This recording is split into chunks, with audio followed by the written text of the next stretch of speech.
Aku pergi. So dia protect awak lah. Jangan ikut emosi yang awak terpengaruh dengan ayat-ayat di sosial media lain. Mu tu macam baget belie. Hey, podcast tanpa studio. Podcast tanpa studio. Tak tapi tak jaga. Meng.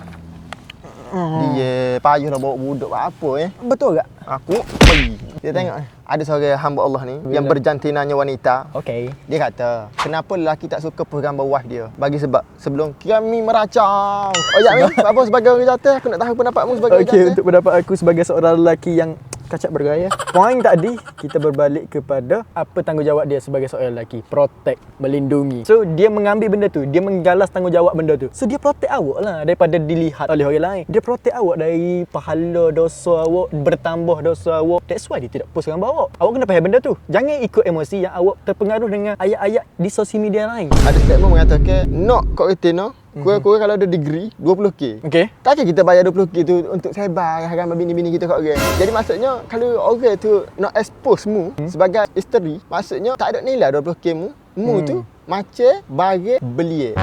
Bukan berlian, belian. Kecuali kalau nak post sekalipun, Mung ni salah satu contoh seorang wanita solehah yang boleh bagi inspirasi kepada orang luar. Itu boleh. Tapi dengan pakaian, dengan shot ataupun gambar yang mengikut apa yang orang kata, kalau orang Islam kata tak ada masalah pun. Biar tahu tu tak okey lah, cukup lah. Tak perlu nak suruh orang puji, baguslah pakaian dia ni. Tak perlu pun, stand diri relax. Kadang-kadang Tino tu suruh expose diri dia nak gitu pun nak puji. Dia nak puji Ya Lepas kita tu, faham. dia pakai ketak sikit Ketak sikit bagi dia kita nampak orang jatuh ni ketak banyak. Tak. Lepas tu dia nak apa ni kata Ming? Gana. Dia macam lost semuanya aku. Hands up in the black backdrop. Podcast tanpa studio. Tak tapi tak jaga.